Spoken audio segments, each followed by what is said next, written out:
Bueno, ante todo, buenas tardes. Un placer que estéis aquí todos. Me estoy estrenando como presidente, ya como muchos sabéis.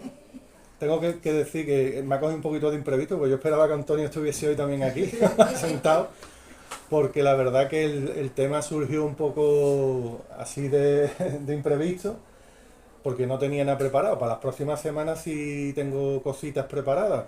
Tenemos a Telón Cádiz Inclusión, al grupo Gadita Noir, que no sé si habéis escuchado hablar de él, que es bueno, van a organizar cosas de novela negra y tal. Y, hola, ¿qué tal? Y para la semana que viene una chica, para los que sois militares probablemente os llame también la atención, que ha escrito un libro sobre la navegación a vapor en la bahía de Cádiz. Así que puede ser que también os parezca interesante. Y bueno, tengo que pedirle disculpas a Alfonso porque, como te he dicho, yo me esperaba que Antonio estuviera bien aquí para tratar un poco el tema, porque si te soy honesto, estoy un poquito pelado. Es decir, que los temas militares a mí personalmente sí me gustan, ¿eh? Pero sobre intendencia militar no tengo el placer ni el gusto, así que será un placer escucharte. Y bueno, también puedo escuchar un poco a lo mejor sobre tu trayectoria como autor, que de hecho tengo que hablar contigo también. Para el tema es que me acabo de acordar ahora de las revistas que está sacando y tal. Bueno, pues os dejo con Alfonso y que nos cuente aquí su intervención. Bueno, pues buenas tardes a todos. En principio encantado de estar en este lado de la mesa. Yo empecé a venir aquí hace 7 años, que fue cuando me tuve que ir de Cádiz. Me fui para Madrid 2 años y luego estuve 4 años en Canarias. Y bueno, llevo 1 año aquí en Cádiz. Y bueno, aquí he venido 6 o 7 veces. No tengo las 10 reglamentarias para tener derecho de voto, ¿no? Como otro día, pero 6 o 7 veces sí he estado aquí y he asistido a charlas de escritores bastante importantes. Y para mí es un honor pues estar en esta silla, en la que han estado, por ejemplo, Jesús Maeso de la Torre, un novelista, un escritor de novela histórica bastante importante, y luego 2 compañeros de Antonio, del grupo Jaramago, como son Serafín Marín y Juan José Tellez, al que leo mucho. Yo soy un admirador de Juan José Tellez. Para esta charla, que voy a hablar de la intendencia naval, que a lo mejor es un tema que no es muy... Es un tema a lo mejor muy específico de una parte de la Armada, tema correspondiente a la milicia. Me comentó Antonio, oye, mira, como es un tema militar, procura no hacerlo muy... O sea, ten en cuenta que el foro de hoy no está constituido por gentes de la milicia. Y digo, bueno, por supuesto, lo tendré en cuenta. No obstante, estamos en Cádiz y hay una relación entre Cádiz y la Armada bastante profunda. O sea, en el imaginario social de los gaditanos está presente la Armada, la Marina. Yo recuerdo hace 40 o 50 años, venir yo con 6, 7 años y ver marineros por la calle en Cádiz. Entonces estaba el servicio militar obligatorio. Se veía, no era rara la presencia de marinos, de la policía naval. Las unidades de la Armada pues tenían mucho más presencia. Hoy nos hemos replegado a nuestros cuarteles, salimos en las procesiones del Corpus y en pocas ocasiones más. Yo siempre que tengo ocasión voy a la procesión del Corpus, es un recorrido muy bonito y me encanta hacerlo. Pero sí es verdad que hay en el imaginario social de Cádiz, la presencia de la Armada es continua. Es más, por ejemplo, que veo bastantes damas, seguro que alguna ha tenido algún novio guardia marina. Yo he sido guardia marina en Cádiz. Recuerdo que cuando yo era guardia marina, todos los veranos, en la residencia de Cortaduras se organizaban unas fiestas, era para los cadetes, que salían de la Academia General Militar de Zaragoza y organizaban unos bailes. Entonces, por corporativismo, por compañerismo, nos invitaban a los guardiamarinas que veníamos de Marín, de la Escuela Naval. Y todo hay que decirlo, arrasábamos. O sea, les levantábamos a todas las chicas, lo digo ahora que no está mi mujer aquí. Es más, debo decir que el hábito hace al monje. Yo era un hombre timorato, tímido, pero con el uniforme pues me fui haciendo un currículum, todo hay que decirlo, ¿no? O sea que dejaron de invitarnos, muy sutilmente. Empezaron a organizar las fiestas el 12 de julio, el 13, como nosotros estábamos confinados en la Escuela Naval hasta el 16 de julio, que es la festividad del Carmen, pues claro, ya no podíamos acudir a las fiestas, entonces ya les dejamos el terreno libre a los compañeros cadetes, ¿no? de la Academia General Militar. Después, desde el punto de vista histórico, o sea, la fundación de la Marina, tal y como la entendemos hoy en día, lo que es la Armada, tiene mucho que ver con Cádiz. Hay un año de referencia que es 1717, que se producen 3 hitos en la ciudad.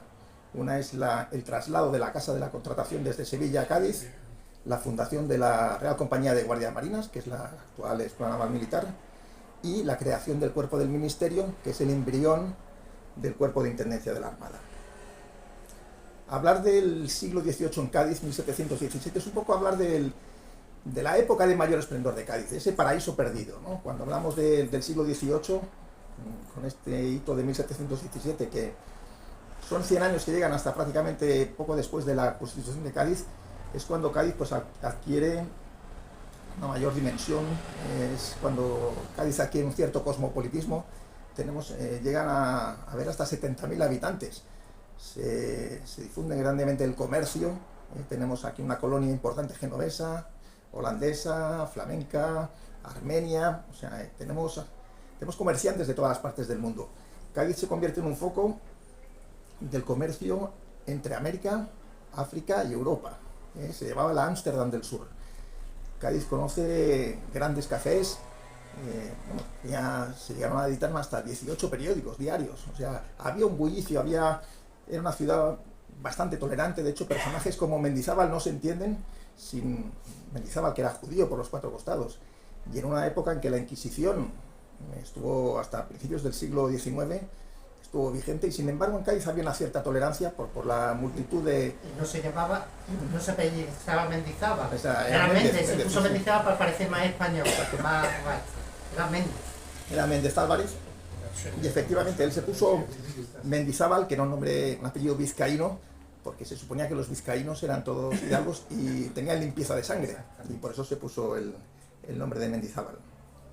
Pues es la época en que Cádiz tiene un gran desarrollo también urbanístico, es la época de los grandes arquitectos, Torcuato Cayón, Torcuato Benjumeda, ambos gaditanos.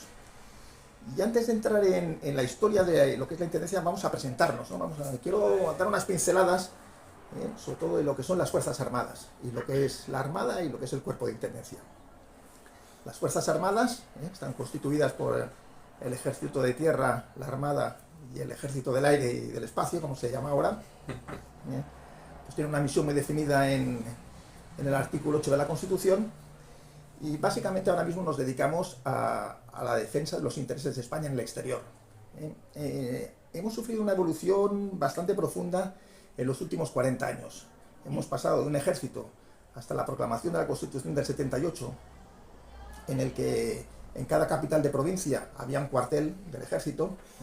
Era una política derivada de los vencedores de la guerra civil, para que no se descantillara el pueblo, pues había un cuartel en cada capital de provincia. Y en los años 80 empieza, con el ingreso de España en la OTAN, empieza el ejército pues a adquirir ya una serie de nuevos cometidos enfocados a la defensa exterior de España. Con lo cual, muchas de las actividades que llevaba el ejército pasan a otros organismos, a otras dependencias, y empiezan a privatizarse. Pues aquí en Cádiz, por ejemplo, tenemos los cuarteles de Varela, hoy en día pues es un parque, ¿no? En Pontevedra, por ejemplo, es la universidad. Con la Marina pasó 3/4 de lo mismo. La Marina llevaba una serie de actividades de vigilancia costera, las listas de pesca que fiscalizaban el cuerpo jurídico de la Armada, y todas esas actividades las ha ido dejando en manos de otras instituciones, como la Guardia Civil del Mar, como Salvamento Marítimo o la Agencia Tributaria, que tiene sus propios barcos. Y ahora la Armada se dedica a la defensa, a lo que se llama el despliegue, ¿no? La defensa de los intereses de España en el extranjero. Sí es cierto que participamos a veces en operaciones antidroga, policiales, pero siempre por si tenemos que intervenir, pero en un segundo plano. El protagonismo se lo damos a la Guardia Civil del Mar, a la Policía Nacional o a la Agencia Tributaria, a quien corresponda. Y dentro de la Armada hay 4 cuerpos. El más importante es el Cuerpo General, que digamos son los que gobiernan los barcos, los que llevan la actividad militar de los buques. No solo gobernar los barcos, sino pues también todo lo que es la guerra electrónica, la estrategia naval de combate, la artillería naval, como he dicho, todo lo que es las condicionantes para entrar en combate naval, la meteorología, etc. Luego está la infantería de marina, que son, digamos, la primera cabeza de puente cuando se cuando se produce un desembarco. Desembarcos en la historia hay 3 grandes desembarcos famosos. El primero es el de Galípoli en la Primera Guerra Mundial. Fue un desastre, fue una combinación franco-británica frente a los turcos. No sé si han visto la película de Mel Gibson, Galípoli. Bueno, pues allí murieron 250.000 británicos, entre ellos la mayoría neozelandeses y australianos.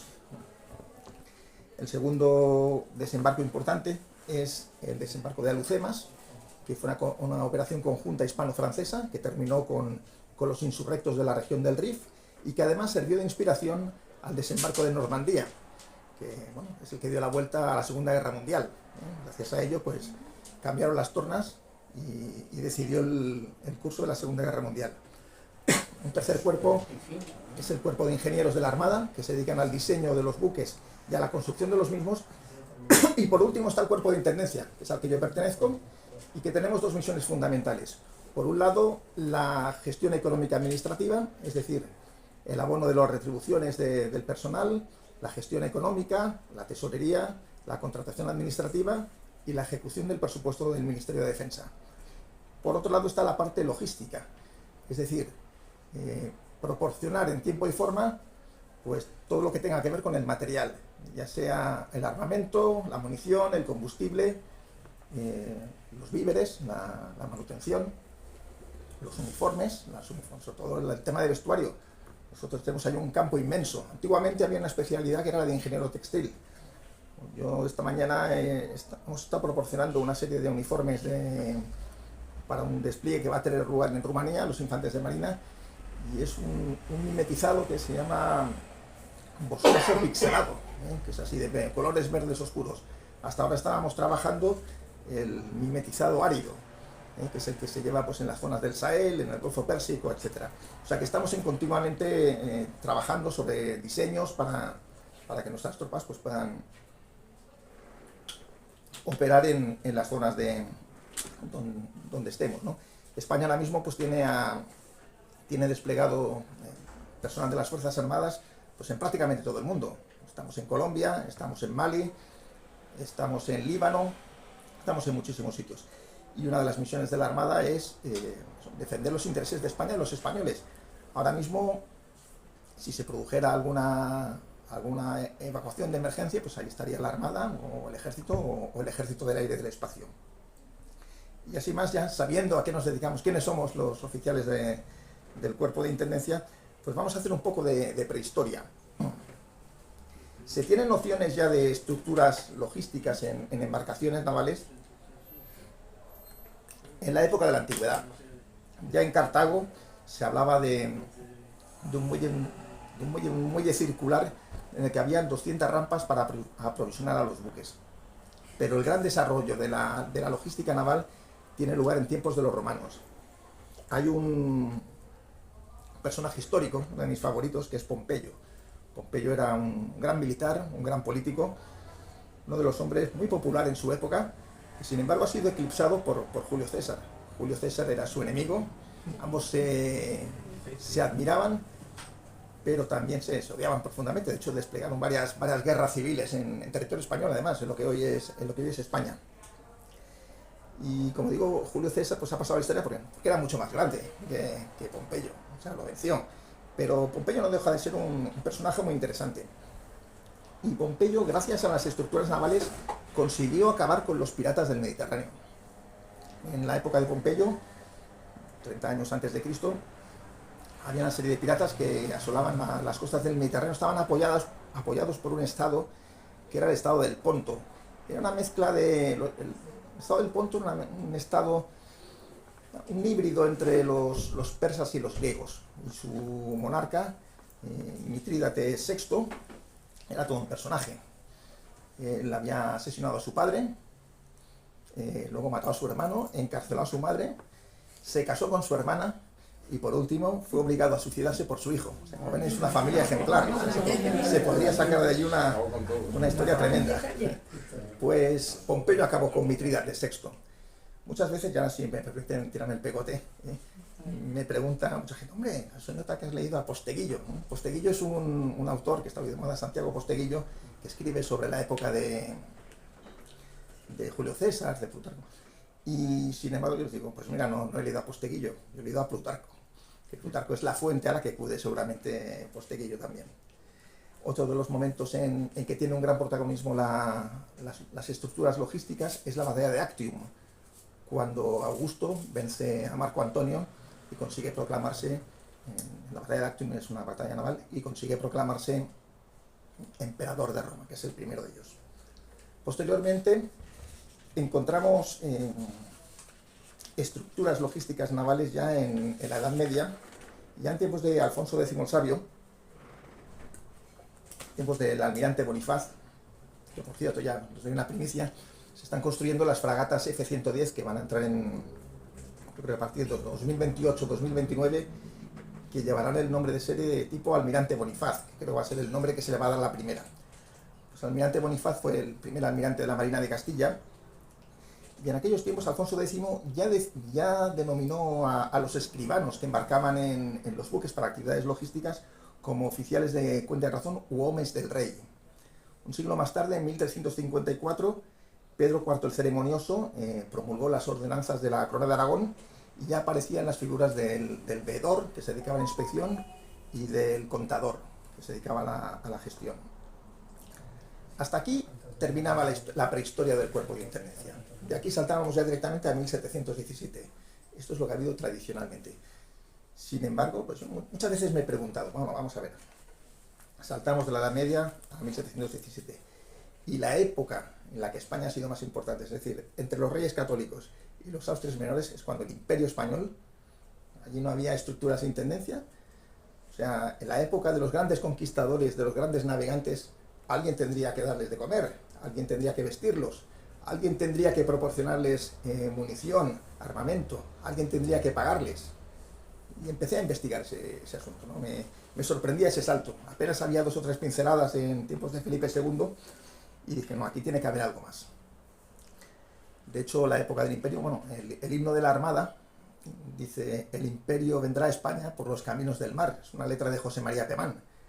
Este era el himno de la Escuela Naval, luego pasó a ser himno de la Armada. Cuando uno dice los caminos del mar, qué bonito. Y bueno, esto no es una ocurrencia de José María Pemán, de los años 40. 20 años antes, había otro escritor sevillano, a que se lo tomó prestado, que decía: todo pasa y todo queda, pero lo nuestro es pasar. Anda, va a estar haciendo caminos sobre la mar. O sea, lo de los caminos sobre la mar se lo tomó prestado Pemán a Antonio Machado.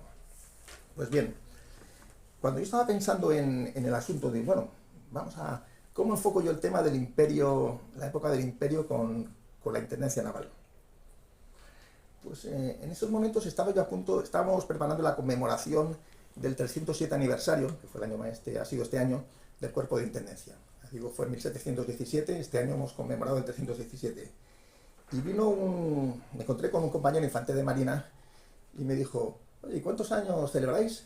Y digo, no, 307, pues nosotros 487. Pues, pero lo dijo con esa displicencia del que dice, bueno, solo tenemos 14 Champions. Bueno, ¿no?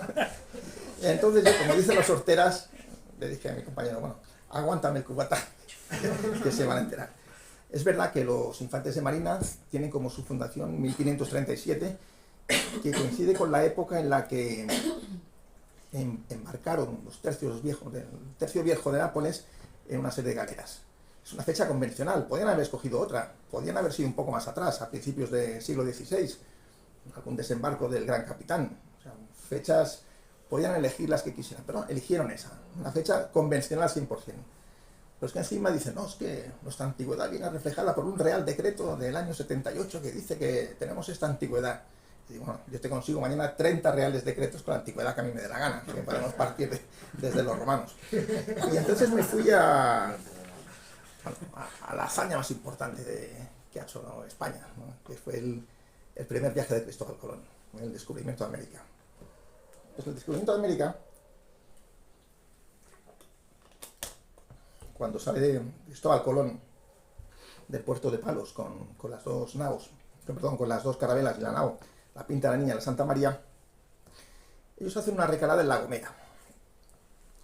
Y allí había un veedor real, o sea, un intendente, que era don Rodrigo Sánchez de Segovia, que se dedicó a hacer una gran aguada y a hacer todo el aprovisionamiento de los buques para cruzar el Atlántico. No sabían a dónde iban todavía, Pero allí en La Gomera fue donde hicieron todo el acopio de material necesario para navegar aguas adelante. Mientras tanto, Cristóbal Colón pues, retozaba en la Torre del Conde con doña Beatriz de Bobadilla. Entonces se preguntarán, ¿quién era doña Beatriz de Bobadilla? Doña Beatriz de Bobadilla era una dama de la corte castellana, era sobrina de una mujer del mismo nombre, la condesa de Moya, doña Beatriz de Bobadilla, y la sobrina, una chica de buen ver, se había insinuado a varios cortesanos, entre ellos a Fernando el Católico. Isabel la Católica, que no veía con buenos ojos a la presencia de doña Beatriz de Bobadilla, la obligó a casarse con Hernán de Zahara, que era un conquistador de las Canarias, que había tenido que ver con la muerte de Juan Rejón, el conquistador de Gran Canaria. Entonces la obligó a casarse con él, que era el señor del Hierro de La Gomera, y la despachó para La Gomera. Yo esta me la quito de en medio, esta me está mareando a su majestad el rey Fernando el Católico. Y se conoce que las capitulaciones de Santa Fe, cuando hacen negociaciones, cuando realizan las negociaciones tanto los reyes católicos con Cristóbal Colón, por el cual se le nombra almirante de la mar Océana y se le da un tanto por ciento de todas las tierras que descubra, en una parte, me imagino que el rey Fernando el Católico le pasó el número de doña Beatriz de Bobadilla a Cristóbal Colón y le dijo, cuando vayas y pasas por La Gomera, llámala Caza Mayor. Y efectivamente, allí estuvo, mientras el veedor real, don Rodrigo Sánchez de Segovia, aprovisionaba las naves, pues Cristóbal Colón estaba pues, disfrutando con doña Beatriz de Bobadilla. Debo decir que doña Beatriz de Bobadilla, en el momento en que llegó Cristóbal Colón, ya era viuda. Hernán Peraza había sucumbido en batallas contra los indígenas gomeros. De hecho, ella fue una combatiente bastante sanguinaria, por lo que cuentan, O sea, ella se defendió de las tropas de los nativos gomeros en la serie de luchas que hubo.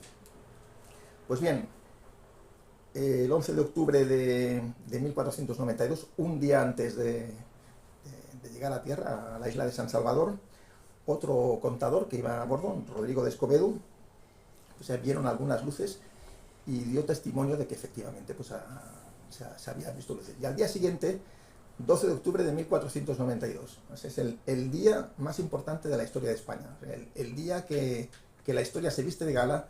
Ahí estaba Cristóbal Colón con un par de intendentes navales, que eran Rodrigo Sánchez de Segovia y Rodrigo de Escobedo.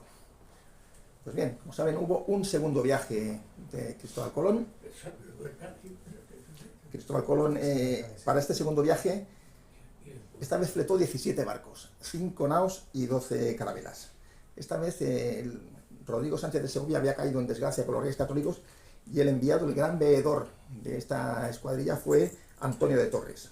Antonio de Torres, que además tuvo un gran protagonismo, llegó a La Gomera una vez más, aprovisionó. Don Cristóbal Colón se fue otra vez con doña Beatriz de Bobadilla, disfrutó de su estancia en la isla de La Gomera. De hecho, la Torre del Conde existe todavía. Hay un hotel enfrente del mismo nombre, pero la torre está en San Sebastián de La Gomera. Y Antonio de Torres pues, se quedó un tiempo en la isla de la Española, luego regresó, hizo varios viajes con los hermanos de Cristóbal Colón, que eran Diego y Bartolomé, que fueron, a raíz del éxito de Cristóbal Colón, los hermanos Diego Bartolomé, su hijo Hernando, pues también empezaron a tener protagonismo como capitanes de las naves. Esto es una costumbre muy española. Años después, muchos años después, Manolo Escobar haría lo mismo con sus hermanos, ¿no? Los colocó de guitarristas en todas las giras por donde iba. Bueno, pues posteriormente, en la conquista de México también encontramos veedores y contadores. Hablando en tal Peñalosa, que fue la primera expedición de Juan Grijalva hacia Yucatán. Luego en la primera circunnavegación, el viaje de Magallanes y Elcano, también iba un contador, que era Antonio de Coca. Y me imagino que se habrán quedado con las ganas de saber qué ocurrió en el tercer y cuarto viaje de Cristóbal Colón. En el tercer viaje de Cristóbal Colón, doña Beatriz de Bobadilla se había casado otra vez en segundas nupcias con Alonso Fernández de Lugo, que pese a su nombre era un conquistador natural de Sanlúcar de Barrameda, y un hombre bastante aguerrido que había participado en la conquista de Tenerife. Pues debo decir que en esta ocasión Cristóbal Colón no bajó del barco. O sea, se lo pensó mejor y no puso un pie en tierra. Y el cuarto viaje ya ni siquiera pasó por La Gomera. O sea, ya se olvidó de La Gomera. Después debo Otros personajes que me interesa reivindicar, ¿no?, para el cuerpo de intendencia. Bueno, tras la primera vuelta al mundo de Juan Sebastián del Cano, se intentó hacer una segunda expedición con vistas a... Bueno, el objetivo de la navegación de Juan Sebastián Elcano era llegar a las Molucas, pues, por el oeste, para conseguir las especias. Pues bien, esta segunda expedición la capitaneó García Jofre de Loaysa. Elcano iba de segundo, y murieron ambos en el intento. La expedición pues no llegó a triunfar, pero había embarcado como contador, precisamente, Andrés de Urdaneta. Andrés de Urdaneta, con el tiempo, pues, se convertía en un gran cosmógrafo, un gran marino. Fue un fraile también, un padre agustino, pero ante todo era un contador. Y de hecho, años después, fue convocado por el rey Felipe II y estuvo con Miguel López de Legazpi en la conquista de Filipinas, y fue el que descubrió el tornaviaje, es decir, la corriente de Kuroshima por la que se permitía volver desde Filipinas hasta México. Con lo cual España se convirtió, bueno, esto que se habla de la primera globalización, o sea, Asia, África, Europa, controlamos todo el comercio mundial, gracias a nuestra moneda, que era el real de A8, que era el dólar español. Eso nos abrió las puertas del comercio con China. O sea, que vean la importancia de lo que era el comercio español entonces. Luego otro personaje, otro veedor, era don Alonso de Saavedra Cerón. Era veedor y contador, y además sobrino de Hernán Cortés. Este fue uno de los que fue enviado a ver qué había pasado con la expedición de García Jofre de Loaysa. No consiguió saber nada de esta expedición, pero sí descubrió las Islas Hawái, 2 siglos antes de lo que se le considera por parte de los ingleses a James Cook. También descubrió Papúa y Nueva Guinea. Es decir, que la presencia de los intendentes, o de lo que entonces eran los veedores y contadores en la época del Imperio, pues fue bastante importante. Luego también, en esta época de los reyes católicos, en el siglo XVI y XVII, es también la época del siglo de oro español. La época de los grandes escritores, Lope, Quevedo, Góngora, Garcilaso, San Juan de la Cruz y sobre todo Cervantes. De Cervantes se discutió mucho en 2005, a raíz del cuarto centenario de la primera edición del Quijote, hasta 2016, en que fue el centenario de su fallecimiento, cuando se estuvieron buscando sus restos. Pues hubo una polémica un poco estéril entre infantes de marina e infantes del ejército de tierra, reivindicando que si era un soldado de mar, que si era un soldado de tierra. Lo más lógico, nosotros como marinos pues defendíamos que había estado en Lepanto y como soldado de marina. Pero si algo fue realmente que Miguel de Cervantes, su oficio era comisario de bastimentos, es decir, intendente naval. O sea, Cervantes era de intendencia. De hecho, él va a la cárcel, él es reo por asuntos por los que vamos los de intendencia a la cárcel cuando metemos la pata, o cuando metemos la mano, más bien. Y por eso estuvo reo Cervantes. O sea, Cervantes fue comisario de bastimentos, es decir, fue intendente. Luego, también a lo mejor en el Lepanto ejerció como infante, que se le llama el manco de Lepanto, y en realidad él no era manco, se le quedaba la mano un poco tonta, pero él el brazo no lo mantuvo siempre. O sea, manco, lo que se dice manco, era Valle Inclán, pero Cervantes no llegó a ser técnicamente un manco. Y ya nos encontramos y ahora sí, ya podemos saltar a 1717. 1717 se ha producido la guerra de sucesión en España. Ha salido vencedor Felipe V, se instaura la dinastía de los Borbones. Felipe V llega al gobierno de España, pues, se trae a todos sus ayudantes, son franceses e italianos. Nos impone el centralismo francés, su forma de gobernar es nueva totalmente. Se crea la figura del intendente, pero el intendente para todo. El intendente era un cargo, era una especie de gobernador tanto de zonas como de diversas áreas. Y lo que decide en un primer momento es crear una marina, pero la marina que hoy entendemos. Hasta entonces había una escuadra de galeras en el Mediterráneo, había una escuadra de galeones en el Atlántico, habían escuadras de alquiler, de corso, otras eran de leva. O sea, está un poco mezclado. Y él decide hacer una marina única. Y para ello cuenta con un personaje de excepción, que es José de Patiño. José de Patiño era el protegido de un almirante gaditano que se llamaba Andrés de Pes. Andrés de Pes es el el primer almirante de la Armada en tiempos de Felipe V.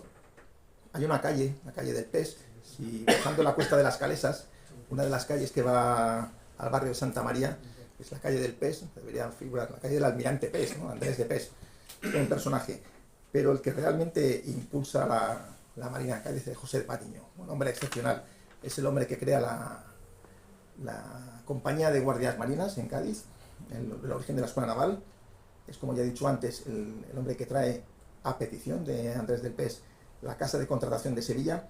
La Casa de Contratación de Sevilla llevaba muchísimos años, pero ya desde 1679, si lo tengo aquí, 1679 se había autorizado a que un tercio del tonelaje que venía de América se quedara en Cádiz, porque había problemas para pasar la barra de Sanlúcar. Ese fue un primer paso. Pero además, Andrés de Pes consigue traer a Cádiz no solo la Casa de Contratación, sino el consulado, que era la corporación de comerciantes. Además, en Sevilla pues, se había descubierto una gran corrupción, la derivada del patio de Monipodio que hablaba Cervantes. Pues Felipe V, con sus nuevos ministros, pues decidió partir de cero y estableció aquí la Casa de Contratación. Esto le dio un impulso inimaginable a Cádiz, que además conllevó otras actividades. Aparte de la Real Compañía de Guardiamarinas, se creó el primer observatorio aquí en Cádiz, se creó también el Real Colegio de Cirugía, de cirujanos, don Pedro Virgili, es decir, que Cádiz fue una ciudad muy adelantada a su época. En cuanto a la labor de José Patiño, que es a lo que hemos venido a hablar aquí hoy, del Cuerpo de Intendencia, él crea en 1717, el 1 de marzo, la Comisaría de Ordenación y Contaduría de Marina. Ese es el origen, sobre el origen del cuerpo del ministerio, que se hizo sobre la base de los antiguos veedores, proveedores, escribanos, etc. Y este será lo que con el tiempo será el Cuerpo de Intendencia. Lógicamente las competencias del cuerpo del ministerio iban mucho más allá de la parte económica, administrativa y logística. Llevan también al tema jurídico, la dirección de los arsenales, la ingeniería, la silvicultura, es decir, el cuidado de los bosques para las talas de los árboles, la expropiación de terrenos boscosos, la labor jurisdiccional, la labor de inspección, etc. El cuerpo del ministerio tiene su esplendor durante la primera mitad del siglo XVIII. Es decir, Patiño consigue poner las bases de lo que va a ser la Marina, pero el que expande realmente la construcción naval en España es el sucesor, el discípulo de Patiño, que es el Marqués de la Ensenada, Zenón de Somo de Vidilla. Así como Patiño lo podemos considerar un hombre de Estado, un hombre que dejó poco antes de morir, pues se fue con una mano delante y otra detrás, el Marqués de la Ensenada ya es otra historia, ya es el decir, bueno, vamos a pensar a lo grande. Él mismo era el primero que vestía las mejores ropas, o sea, demostrar el poderío. Y lo consigue. El Marqués de la Ensenada consigue levantar la industria naval española. De hecho, seguimos construyendo barcos aquí en España. Somos una potencia en la construcción naval. Y gracias a los tiempos del Marqués de la Ensenada. El Marqués de la Ensenada potenció no solo la construcción naval, consiguió muchísimos barcos para los 3 departamentos marítimos que todavía persisten hoy en día, que son Cartagena, Ferrol y lo que es la Bahía de Cádiz, nuestros 3 astilleros. Y además consiguió pues, una serie de reformas económicas, como la creación del catastro, de manera que decían que el Tesoro español había que apuntalarlo de la cantidad de dinero que había, ¿no? O sea, fue un personaje excepcional.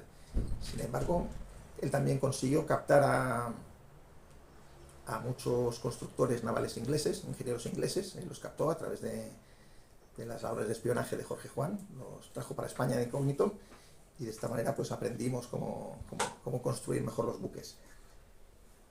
El éxito del Marqués de la Ensenada fue tal que los británicos empezaron a intrigar. El embajador en España, Benjamin King, empezó a intrigar en la corte y consiguió finalmente la destitución del Marqués de la Ensenada, que fue desterrado en 1754, creo que fue, sí, 1754, y no fue rehabilitado hasta 1766.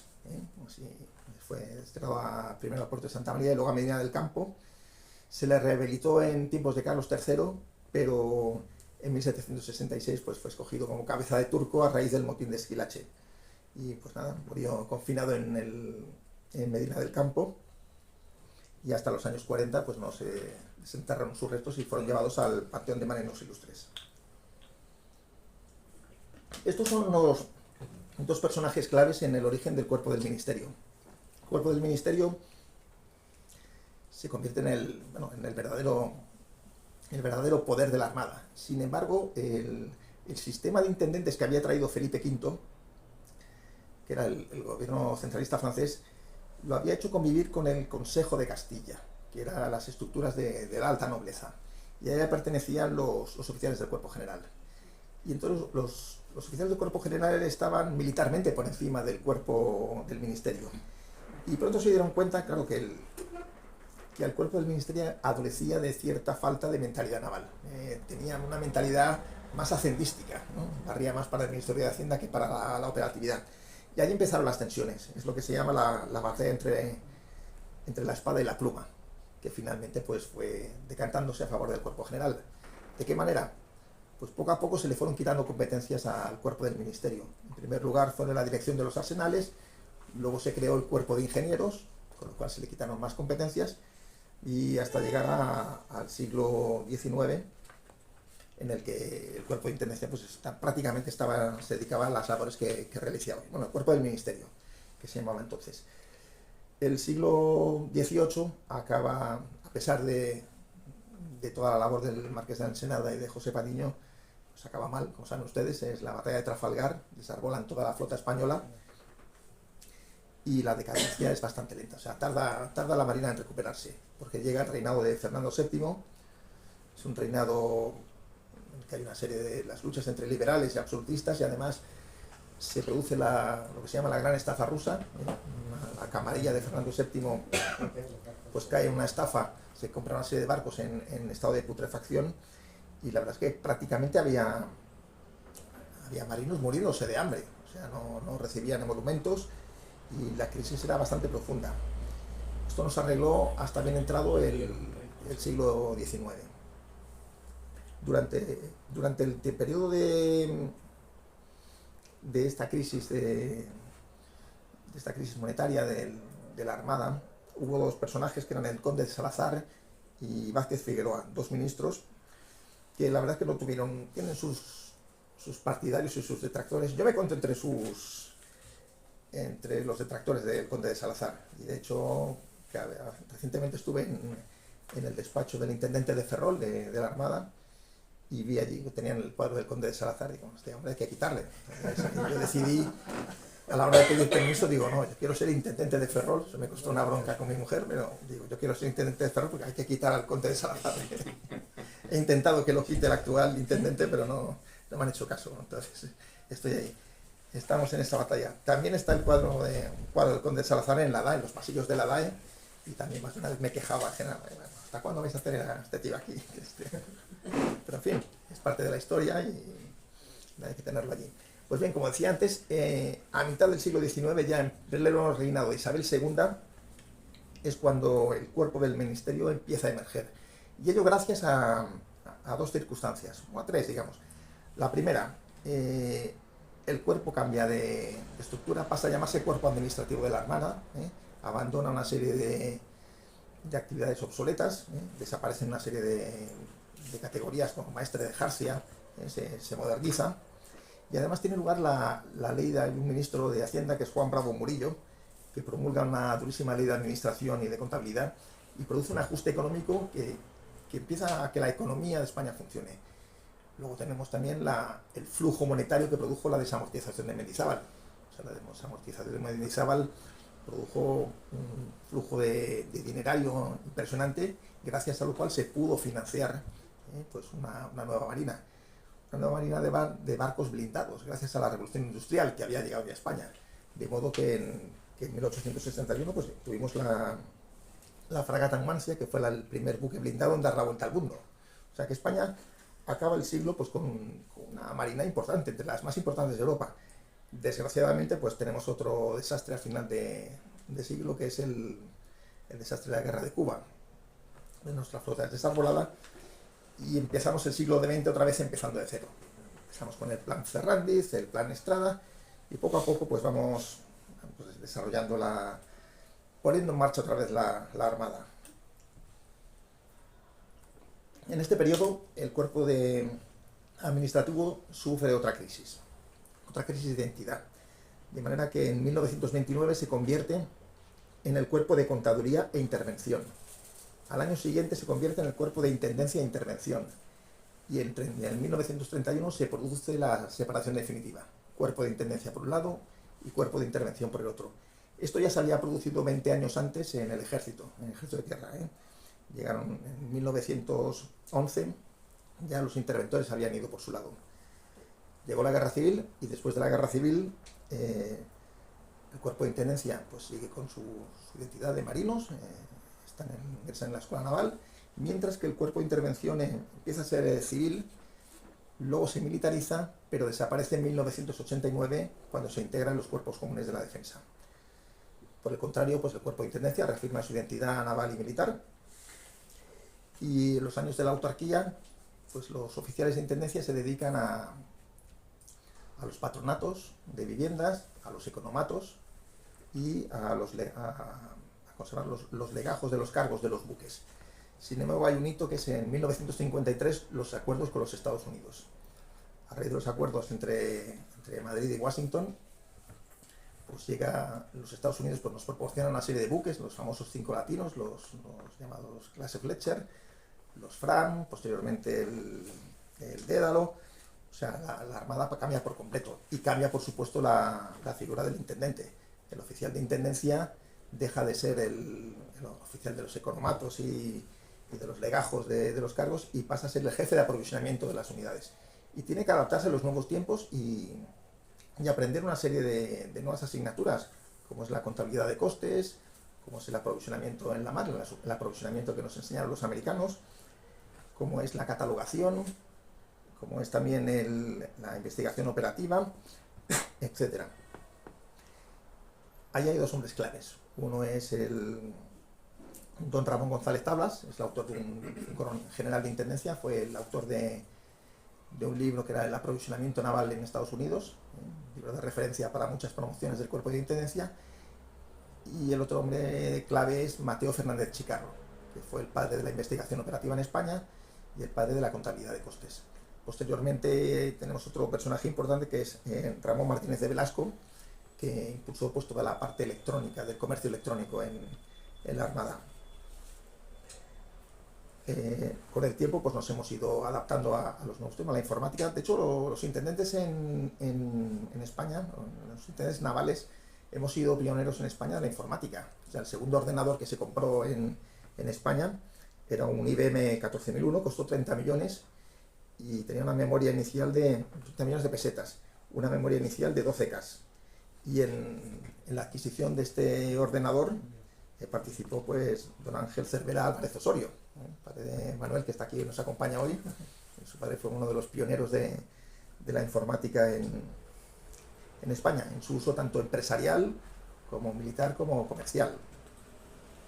Con el tiempo pues el cuerpo se ha ido adaptando a los nuevos tiempos y hoy en día pues tenemos nuestro propio centro de estudios, el CESIA, Centro de Estudios de Superior de Intendencia de la Armada, que dirige el querido compañero Lorenzo Prat, y estamos en vanguardia. O sea, tenemos un máster de gestión económica que está entre los 7 primeros del mundo. O sea, que la Armada Española y a través del Cuerpo de Intendencia pues estamos ahí arriba, ¿no?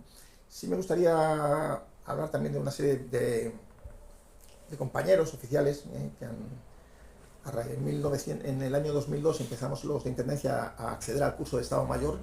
Pues los compañeros han sido números unos de ese curso, ¿no? El hoy general Vendala y el coronel Sebastián Puig. Y el mundo pues sigue adelante. O sea que el Cuerpo de Intendencia seguimos proporcionando desde nuestra labor, pues aportando nuestro granito de arena a la defensa de España, a la defensa de la Armada y seguimos navegando. Debo decir que para ingresar en el Cuerpo de Intendencia, desde el año 2015, lo que se pide es un grado en Economía, en Derecho o en Administración de Empresas. La formación son 2 años en la Escuela Naval Militar y después de 2 años pues los oficiales salen con el grado de teniente y se incorporan a las unidades a flote en España, en los buques o en dependencias de tierra. Y por mi parte pues yo creo que si tienen alguna pregunta tenemos tiempo antes de que vengan a echarnos. O sea que... Tengo que decir que personalmente me ha parecido muy interesante, el tema, y tengo que felicitarte por lo que has expuesto, de verdad. Pues muchas gracias. Nada,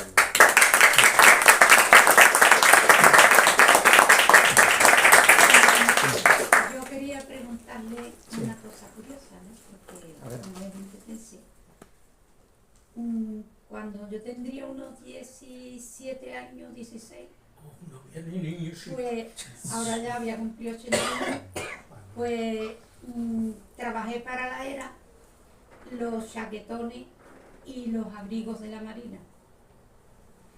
Y me acuerdo perfectamente de que eso era José Abancheta, me daban, por ejemplo, me daban cuerpos del chaquetón y yo tenía que unirlo todo. Y a otra le daban a hacer los ales, a otra. Y así pagué yo la máquina mía de coser primero. Como mi padre era guardia civil, me firmaba las letras y todo me lo daban. Pero como cosa curiosa. Y también digamos, el novio de una nieta mía es sargento de la Marina y ahora creo que se va para el Líbano, ¿no? Se va para el Líbano, 2 meses creo, o así. O sea que... Perdón. Pues sí, el tema de los chaquetones, sí. Bueno, sí. Todavía existe esa sastrería porque esta estaba en la calle Nueva, en la calle Nueva donde está hoy una cafetería, creo que es, algo así. Y allí íbamos y nos llevábamos para casa el material, digamos, nos daban los hilos y todo, las bobinas de hilo grandes y ya teníamos unos días para entregarlo y todo eso. A veces te daban pantalones, otras veces te daban manga, todo manga, en fin, y otras veces había que unirlo. O sea que, y me acuerdo de aquella época Sí, pues esas labores de sastrería todavía las tenemos las tenéis, en los almacenes de vestuario, sí. ¿Pero las hacen de la calle o...? A veces de la calle, a veces todos tenemos nuestros propios Bueno, sastres. eso era Sí, una sí. sastrería Sí. y nos daban todas las piezas cortadas. Está hablando una cosa que a mí me trae unos recuerdos impresionantes. Impresionantes porque en aquella época yo podría tener 10 años, 11 años, y nosotros éramos una familia muy numerosa, 9 hermanos, mi padre ganaba muy poco, y pasábamos la de Caín, como se suele decir en Cádiz, ¿no? Y entonces mi recuerdo me lo ha traído a la mente ahora mismo, porque mi hermana era mayor que yo, y es mayor que yo porque vive todavía. La pobre, toda su infancia, desde que tenía 12 años, iba y se traía, como tú bien has dicho, para casa trabajo, y ella la excepción era terminarlo en el día para cobrar, para poder ir al mercado. Exactamente. Porque es que en casa no había nada para comer. Entonces ella se hartaba, la pobre, de trabajar hasta muy tarde. Hasta las 2 y las 3 de la mañana, en la esquina, pues. Muy tarde, para poder entregar el día siguiente temprano para coger dinerito y ir al mercado. Y eso a mí no se me olvida de la cabeza, junto que yo por otro lado también me iba al mercado a mangar un melón o una sandía para comer postre. Así que gracias por recordármelo. Después mi padre me compró una máquina de puntos y he tenido varios talleres de puntos. O sea que... Yo me acuerdo que había, cuando estaba en vestuario, que había hasta una empresa de Benarrú que trabajaba con a destajo con personas individuales. Yo eso ha desaparecido ya hace mucho tiempo, pero yo todavía lo he vivido Pues sí. un poco cuando estaba en vestuario. Ni estábamos sindicados, ni estábamos seguras, ni estábamos... La era fue aquella que hizo mucha hambre en Cádiz. Hombre, Era una gran ¿cómo? empresa. Ya después no, ya me hice rico, ya Hasta ahora. ya veía yo los uniformes de la Marina y pasaba, ¿no? Muy bien. Pues me ha encantado su charla. Nada, pues muchas gracias. No, a mí me ha gustado, yo de intendencia tenía poca idea o casi ninguna, porque primero cuando he visto la invitación de Antonio, digo, ¿son militares? Los primeros que pensé, y fui a Google y digo, sí, son militares, digo, intendentes. Y luego en relación a parte de la exposición que has hecho, una pregunta así a bote pronto. En lo de los 3 ejércitos, tierra, mar y aire, se hizo hace en el 89, 90, por ahí. La intendencia, cada cuerpo, a la armada, aire, tierra, tenía su propia intendencia. Sí. Y ahora seguís teniendo Seguimos teniendo vuestra cada uno, propia, sí. o sea, la Armada tiene su Sí. intendencia. Nunca se ha hablado de unificar. O... Sí, se ha hablado de vez en cuando, pero claro, la Armada tiene un... Claro, el medio de la Armada son los buques. Entonces la logística de un buque no tiene nada que ver con la logística de una unidad en tierra. Eso, hice la mili por Marina, Por eso, 18 meses. por eso. Pero pues no tengo ni idea de... Entonces todo el medio es distinto. Entonces el aprovisionamiento en los buques es que no tiene nada que ver con el de la aviación o el del ejército. Y por eso yo veo difícil que nos unifiquen. O sea, podríamos unificarlo todo, pero vamos, ¿no? ¿Hasta qué nivel podéis llegar Hasta general de división. No descarto que podamos tener algún teniente general como han conseguido los de Infantería Marina. De hecho tenemos un candidato ahí que puede que llegue, ¿no? Pero o sea, general de división es lo máximo.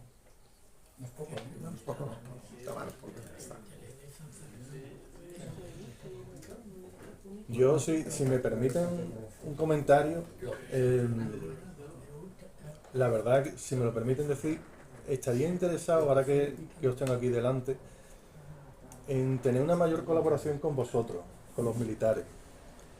No sé de qué forma todavía a lo mejor puede haber una colaboración entre nuestra asociación cultural, pero sí estaría interesado mucho en temas militares y en historias y saber también otra forma de poder colaborar a lo mejor con vosotros y ustedes con nosotros, para poder dar un poquito más de visibilidad a estos temas. Porque la verdad a mí particularmente me parece muy interesante y yo creo que hay mucha gente que le puede parecer interesante también. Así que sí, Os puedo poner en contacto con el director del Museo Naval. Ajá. Yo creo que también es importante quitamos los prejuicios, que también tenemos muchos Sí. prejuicios, porque todo el tema militar muchas veces la gente como que hay un problema, es decir, de hecho hay menos de los nuestros, ¿verdad? Menos gente que yo Pero creo. es que prejuicio tenemos que tener porque era un cuerpo, el funcionariado, vamos a ver, tú mismo y tus compañeros, con respecto a los otros funcionarios de otros ministerios no tenían nada que ver, sus clubes sociales, sus institutos, su transporte para sus chavales, sus residencias de vacaciones. Entonces el Ministerio de Educación, por ejemplo, nada, ni un libro, Sí, no daba. y sus 24 traslados en la carrera, Exacto, ¿no? pero educación también, No, ¿eh? pero Nos como vamos, hemos nos tenido movemos. los marinos, Como que no tenemos nada que ver. no. Entonces, claro, los perjuicios existen en la sociedad porque tú los ves un cuerpo de élite. Que después no es así. A mí me ha encantado la charla, de verdad que sí, porque han acercado lo que es la labor de Y además, por de lo la menos el Armada. espíritu de este foro libre es hablar de todo. Claro, Hemos hablado claro. de física cuántica, hemos tenido conferencias, porque era un poco el sistema krausista de enseñanza libre, de instituto de enseñanza libre, es decir, que es una manera también de aprender cosas y esa es la idea y que nos sirva de ilustrar y tocar todos los temas y por eso se llama foro libre, porque puede ser tú puedes tener una mentalidad de una idea o de la contraria, pero aquí lo que nos une es la cultura y el deseo de saber. Y a mí me inquieta siempre, tengo una acepción, a lo mejor tonta, en cuanto a la historia de, como hemos hablado, la evolución de Cádiz viene con el 1717, con la Casa de Contratación, evidentemente. Pero hay una cosa que siempre yo, desde la ignorancia, pienso, que a lo mejor estoy equivocado, evidentemente, será lo más seguro, que precisamente nosotros no le disputamos la Casa de Contratación a Sevilla, como se dice en la historia. ¿Por qué? Pienso yo lo contrario. Pues muy fácil. Demandábamos navíos más grandes, la barra ya no permitía más, y no es que nosotros le disputáramos a Sevilla, sino que no hubo una necesidad imperiosa de trasladarlo a Cádiz. Digamos que cayó por su propio peso. Sí. Ese es mi punto de vista. No digo que yo esté lo cierto, sino que los barquitos que había en aquella época tenían que esperar hasta la baja, hasta que subiera la marea para subir al barco. Y demandaban barcos ya con más potencia, más grandes, con más motor, con más mercancía, porque además después entraban los benefactores que pretendían que Cádiz fuese creciendo día por día, como Diego Fernando Montañés, por poner un ejemplo, Marqués de Real Tesoro y un largo etcétera. Entonces, pues, resumiendo, para no extenderme más, la casa de contratación se traslada a Cádiz por una necesidad. Sí, sí, sí. Y eso ahí lo dejo. Cayó por su propio peso, como he dicho. O sea, sí, sí. Era... Bueno, eso de menos un poquito a la Juan americano, Bueno, pues Sebastián Elcano, ya he dicho, teníamos un veedor en su expedición, ¿no? Claro que la parte de... la parte de... ¿Por qué se dice una Es que vez tuvimos- contado? No. Veedor era un poco el que fiscalizaba el tema y el contador el que gestionaba. Era una división de trabajo. Ya hablamos un día Sí, de Juan Sebastián Elcano. sí, por supuesto. ¿Pero del barco o de...? El personal. ¿Del barco o del personal? Del barco. ¿Te sabes cuánto costó y todo, Todo Sí, a Manolo y te Puede, da- por Sí, favor, otra ¿puedes la de- decirle cuántos viajes has dado en el Juan Sebastián Elcano? 7.569,60 de la época. Salió del puerto de Cádiz en 1927 para Málaga Esto es un libro y la abierto. reina, la hija de Primo de Rivera era la madrina y era para comprobar los motores, si no estoy confundido. Llevaba uno de 600 caballos y uno de 400. Y entonces llegaron y vieron que el potencial había que aumentarlo. Esa es más o menos. Pero la curiosidad que yo pregunto muchas veces, lo he preguntado, que me ha llevado años preguntándole a todo el mundo que yo he conocido, perteneciente a la Marina, los palos de Cheroles, ¿qué es lo que es? Los palos de Los Cheroles de Mesana. los cheroles. No sé lo que es. Nadie me lo ha sabido contestar. Y llevo años, Pues nada, investigaremos, me lo apunto. Los cheroles de Por Mesana, favor, sí. investigarlo. No me lo he oído. Yo me sabía los cabilleros, pero no... Yo, precisamente. Bueno, pues lo dejamos aquí. Nos sacamos una foto con... Inferiores, pero Marina. Otro aplauso para... Sí, muchas gracias.